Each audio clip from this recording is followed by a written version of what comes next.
Olá, pessoal.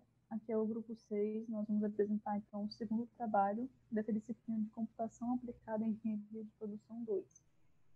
Esse segundo trabalho tem como tema o métodos de análise multivariada de dados. E a nossa análise vai ser a análise discriminante. O grupo, então, é composto por mim, Bruna, pelo Felipe e pelo Gustavo Sesconito. Bom, a análise discriminante é uma técnica preocupada com a separação de grupos distintos de objetos e com a classificação de novos objetos em grupos previamente definidos. Ou seja, você vai ter o conjunto de dados e você vai separar você vai criar grupos para separar esses dados, ou então você já vai ter os grupos e vai receber mais dados para separá-los. Então, para isso, você precisa conhecer previamente as características do grupo e vai elaborar, então, uma função discriminante para que você consiga separar os dados de acordo com cada característica de cada grupo. Os objetivos principais vão ser determinar se existem diferenças estatísticas significativas entre os grupos já definidos, identificar a importância de cada uma das variáveis independentes de participação em um grupo, minimizar a probabilidade de classificar erroneamente tal objeto, porque isso gera um custo, né, para a empresa, e desenvolver procedimentos para classificar os objetos, que podem ser indivíduos, empresas, produtos, em geral, né, e para classificar esses objetos em grupos diferentes. Quando e onde usar essa técnica? Ela deve ser usada quando a preocupação principal do usuário é explorar as diferenças dos grupos em observação, para em seguida ele permitir a classificação mais provável de novas observações, né, caso cheguem novos objetos para ele classificar. E ela é muito usada na biologia, na antropologia, no marketing, no comportamento do consumidor e entre outros. Essa é uma imagem meramente ilustrativa para a gente entender, né, como tem os grupos e como tem as características de cada grupo. Né? Tem um grupo dos verdes, dos pretos, do roxo. A gente pode ver também algumas classificações erradas, como tendo esse roxo aí no laranja, tem um laranjinho lá no preto, e a gente vai ver como que isso vai desencadear um custo caso seja feita essa classificação errada. Temos, então, dois tipos de análise discriminante. A análise discriminante simples, que é quando o interesse é apenas em dois grupos, você vai separar seus dados em dois grupos, e para isso você requer apenas uma função discriminante. E tem também a análise discriminante múltipla, que é quando o usuário tem interesse em classificar em mais de dois grupos, 3, 4, 5 grupos. E para isso, então, ele vai precisar de algumas funções adicionais para conseguir separar os dados assim. Entrando um pouco nas regras de classificação, é necessário construir uma regra matemática para decidir qual será o grupo mais provável que o objeto pode pertencer. E essa tomada de decisão fundamenta-se na probabilidade do objeto de pertencer a um determinado grupo. Isso de modo a minimizar o custo de classificação incorreta. A classificação incorreta é quando você afirma que um objeto é de um grupo, mas na verdade ele é de outro grupo. E você fez então a classificação errada, né? Errônea. Isso vai te dar um custo.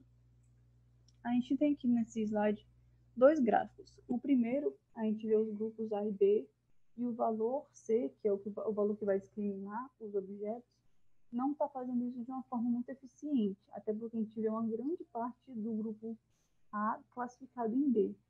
Já na parte de baixo, a gente tem uma melhor classificação.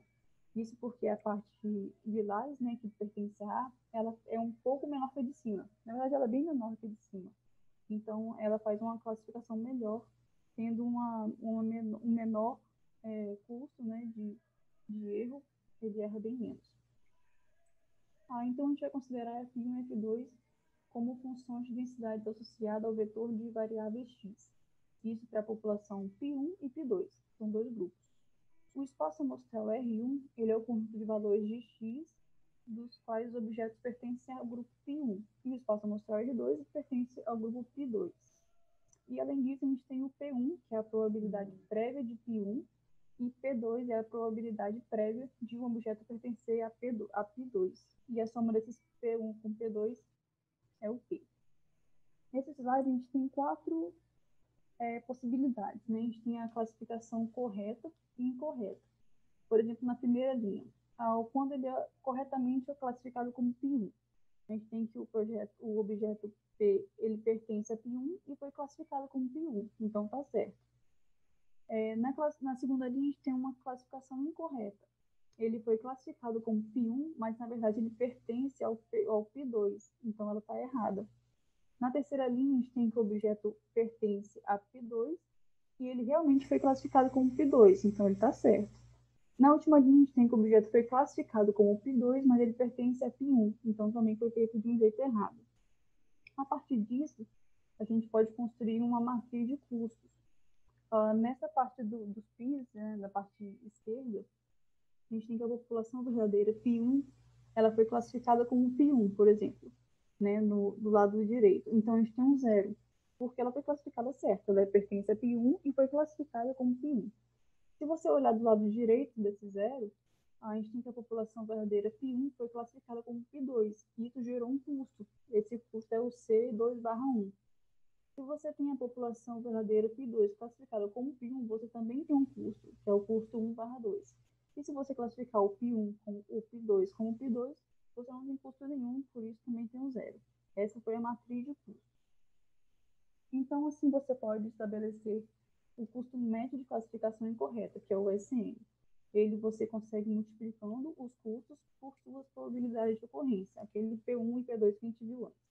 Então, você tem essa expressão que vai nos dar o SN, né, que é o custo médio de classificação incorreta.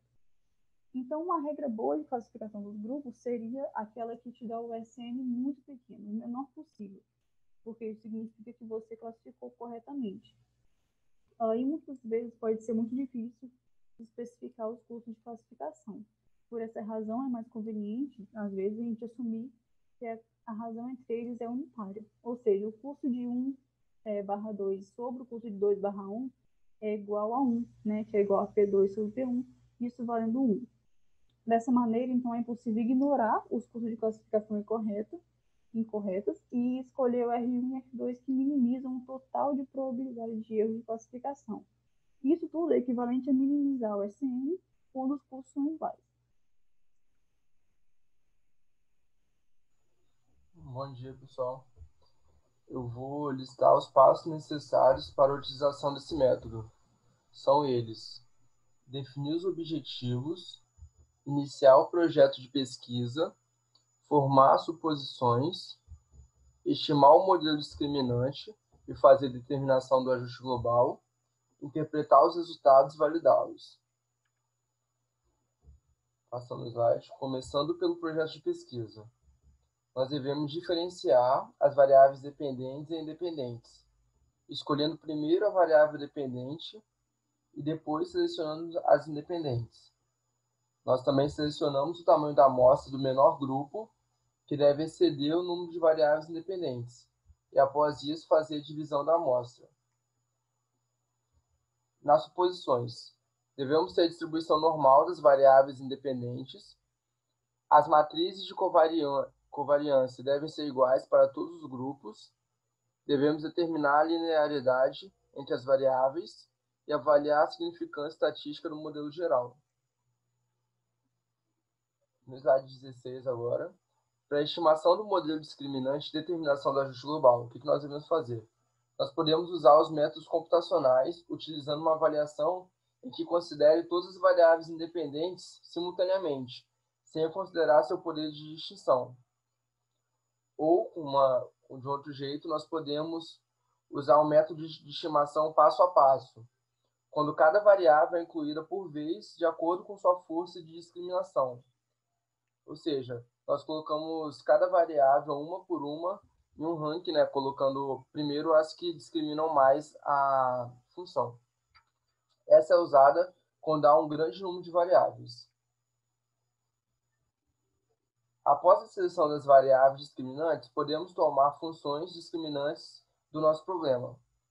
A função geral pode ser representada por meio da seguinte equação linear: z de n igual a alfa mais beta x mais beta 2x2 mais beta n xn, onde z é a variável dependente, alfa é o intercepto, beta são os coeficientes discriminantes para cada variável explicativa que estão multiplicando as variáveis explicativas x.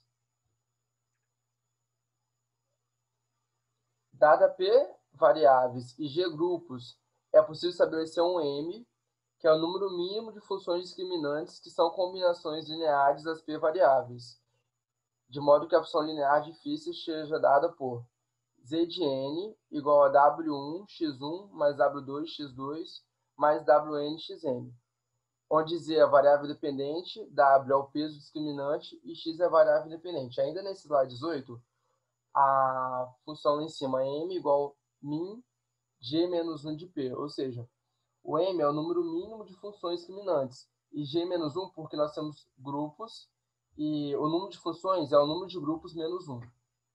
Passando de slide agora. Após a função discriminante ser definida, podemos calcular o score discriminante da função da variável dependente z. Para grupos de mesmo tamanho, o cálculo do score de corte é: o score de corte é igual à soma das medidas da função discriminante sobre 2. Passando agora para a página 20. Em grupos com tamanhos diferentes, o que nós vamos fazer? Devemos multiplicar as medidas da função por n, que são os tamanhos dos grupos.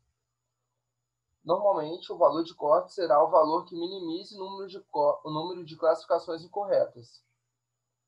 Como os centroides são as médias das funções discriminantes de cada grupo, nós podemos determinar que teremos um centroide para cada grupo, ou seja, 2 grupos, 2 centroides, 3 grupos, 3 centroides consecutivamente. Voltando agora na explicação do método computacional, nós chamamos de estimação simultânea essa que todas as variáveis dependentes são consideradas juntas, e estimação stepwise, a que as variáveis são incluídas uma de cada vez, fundamentada no seu poder discriminatório. No slide 22 agora, eu vou falar sobre algumas aplicações práticas. Essa tabela aí que vocês estão vendo é uma análise do grau de satisfação de funcionários de uma determinada empresa, com os critérios de satisfeito, pouco satisfeito e muito satisfeito, levando em consideração o salário atual e a idade. Criamos as duas funções discriminantes a fim de que sejam maximizadas as diferenças entre os grupos e minimizadas as diversidades dentro dos grupos, ou seja, nós vamos maximizar a diferença entre eles e minimizar a diferença dentro deles, né, de um grupo. Nesse segundo exemplo, foram coletadas medidas de crânios de homens egípcios, as 5 amostras de 30 crânios de cada um dos seguintes períodos: período pré-dinástico, período pré-dinástico posterior, 12ª e 13ª dinastia, período ptolomaico, período romano. Nosso objetivo é descobrir o que aconteceu com o crânio com o passar dos anos. Cada variável dos 150 crânios foram colocados em uma grande tabela. Esses dados foram trabalhados de várias maneiras até chegar à seguinte matriz que vocês estão vendo aí, ó, Z1, Z2, Z3 e Z4. Como eu falei naquele slide anterior, o M era o grupo mínimo e o número de funções é o número de grupos menos 1. Ou seja, aqui nós estamos mostrando isso. Nós temos 5 grupos para analisar e nós iremos ter 4 funções discriminantes, ou seja, G, 5 do grupo menos 1, que vai dar 4, são as funções discriminantes. A partir da tabela seguinte, é possível perceber que, em média, há uma diminuição nas dimensões do crânio com passados períodos. Ou seja, que a gente tem a tabela mostrando os dados. E a tendência é que, com o passar dos anos, o crânio fique mais curto, mais largo, com um queixo mais curto e com uma maior altura nasal. Ei, bom dia. Meu nome é Gustavo e eu vou apresentar a parte do artigo. O artigo que escolhemos possui o título Proposição de modelo de análise discriminante para avaliação de desempenho de empresas de sucesso e fracasso do setor de indústrias manufatureiras. Esse artigo foi feito pelo Idalberto José das Neves Júnior e pela Salisa Rodrigues de Faria, e possui como objetivo avaliar o desempenho das empresas do setor manufatureiro a partir da técnica estatística de análise discriminante, a fim de identificar as empresas de sucesso ou fracasso. Esse objetivo só foi possível a partir da análise de indicadores de desempenho, com atribuições de pesos para cada um deles. O que são indicadores de desempenho? São números que representam a estrutura econômica e financeira das empresas. Os 10 indicadores usados nesse artigo para classificar as empresas em sucesso ou fracasso foram: aqui nesse quadro podemos ver os 10, aqui nessa primeira slide, os 5 primeiros índices, e nessa segunda parte do quadro, os outros 5 outros índices. Como podemos ver, um exemplo: primeiro índice, participação do capital de terceiros, que é calculado dividindo capitais de terceiros pelo patrimônio líquido, multiplicando por 100. E o que esse índice indica? Quanto a empresa tomou de capitais de terceiros para cada $100 de capital próprio. Agora, foi atribuído pesos aos indicadores e foi utilizado a estatística. Os pesos representam a importância de cada índice. Quanto maior o peso, maior a importância. Haja vista que os pesos possibilitam uma melhor análise dos dados, através da avaliação estatística. A descrição da pesquisa do artigo. Foram coletados dados de 139 empresas na base de dados do software Economática. Foram avaliados 10 indicadores nas dimensões: estrutura de capital, liquidez e rentabilidade. A série histórica desses índices compreendeu 10 anos, ou seja, desde 1997 a 2006, e o software estatístico usado para análise dos dados foi o SPSS.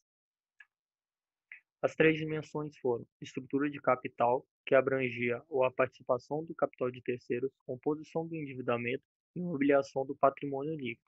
A dimensão liquidez abrangia liquidez geral, liquidez corrente e liquidez seca. E, por fim, a dimensão rentabilidade, que abrange o giro do ativo, margem líquida, rentabilidade do ativo e rentabilidade do patrimônio líquido, totalizando 10 índices em 3 diferentes dimensões. Os indicadores de cada empresa foram somados e posteriormente somou-se os 10 anos dessa pontuação, fazendo com que cada empresa recebeu uma pontuação geral. Através dessa pontuação foi realizado o quartil. As empresas que se encontravam no primeiro quartil foram classificadas como fracasso e as que se encontravam no último quartil foram classificadas como sucesso. Agora vemos a divisão dos quartis, onde 35 empresas foram classificadas como fracasso, estando assim no primeiro quartil. 70 empresas se encontravam em área intermediária, sendo classificadas em segundo e terceiro quartil. E, por fim, 34 empresas foram classificadas como sucesso, estando assim no quarto quartil. Foi feita análise estatística descritiva no software SPSS. A análise discriminante foi feita seguindo o seguinte caminho: Analyze, Classify e Discriminante no SPSS. As variáveis dependentes foram aquelas que foi aquela variável que classificava os quartis, ou seja, empresas de sucesso ou fracasso. E as variáveis dependentes foram os indicadores de desempenho.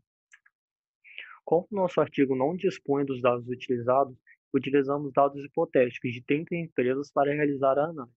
A tabela com os dados foi feita no Excel. E, em seguida, os dados foram exportados para o SPSS, onde foi feita a análise discriminante. Esse último tópico eu irei explicar na prática como foi feito. Podemos abrir aqui o SPSS. Essa daqui é a página inicial do software. Para importar os nossos dados, nós clicamos aqui nessa pasta, selecionamos o arquivo do tipo, no nosso caso foi o Excel, selecionamos em seguida a planilha inventados, que é o nome do nosso arquivo, clicamos em abrir. Aqui, como os dados já estão manipulados, como a planilha já foi pré-manipulada, não precisa fazer nenhuma modificação, podemos clicar em OK. Após carregar, essa é a nossa base de dados. Esses foram todos os dados com os índices aqui em cima, com os índices de classificação, sendo um referente a sucesso e 2 referente a fracasso. Para se fazer a análise estatística, podemos clicar aqui em analisar, em seguida pela classificar e, por fim, discriminante. Nas variáveis de agrupamento, selecionamos o índice de classificação. No intervalo, selecionamos como mínimo 1 e máximo 2. Haja vista que 1 corresponde a sucesso e 2 a fracasso. Nas variáveis independentes, selecionaremos os 10 indicadores de desempenho. Na parte de estatística, selecionaremos todas as opções. Na parte de classificar, selecionaremos em probabilidades anteriores, calcular a partir de tamanhos de grupo, em exibir tabela de resumo, Na opção usar matriz de covariância, deixaremos dentro de grupos e gráficos, grupos combinados. E, por fim, clicaremos em OK. Aqui foram apresentados todas as tabelas e quadros perante os resultados depois da análise estatística. Esses dados e tabelas, alguns, serão apresentados no slide. Por isso, podemos voltar ao slide. Vamos lá. A tabela 2 informa que todas as observações foram consideradas na análise e nenhuma foi excluída. Como podemos ver aqui em total, onde o número N é igual a 30, que é justamente o número de empresas analisadas, e a porcentagem 5%. Nessa tabela 2 é apresentada algumas estatísticas, alguns dados estatísticos, como a média e o desvio padrão de cada grupo, como também o valor total sem a divisão grupal. A tabela 4 identifica as variáveis que são melhores discriminantes da nossa análise de sucesso ou fracasso. Vale a pena ressaltar que o lambda de Wilks varia de 0 a 1 e indica o nível de importância e discriminação da variável. Quanto mais perto de 0 esse lambda for, mais será importante essa variável. No nosso caso, a variável mais importante é o índice de liquidez corrente, pois possui o valor de 0,133, sendo assim o mais importante. E a nossa variável menos importante é a imobiliação do patrimônio líquido, que possui o valor de 0,995, que é o maior valor da nossa tabela, por isso ele é o menos importante. Os altos valores medem o quão diferentes os grupos são na função discriminante. Com esse quadro, podemos perceber que a nossa função temos uma função discriminante e ela é altamente significativa, pois possui 100% de variância e nível de significância zero no lambda de Wilks.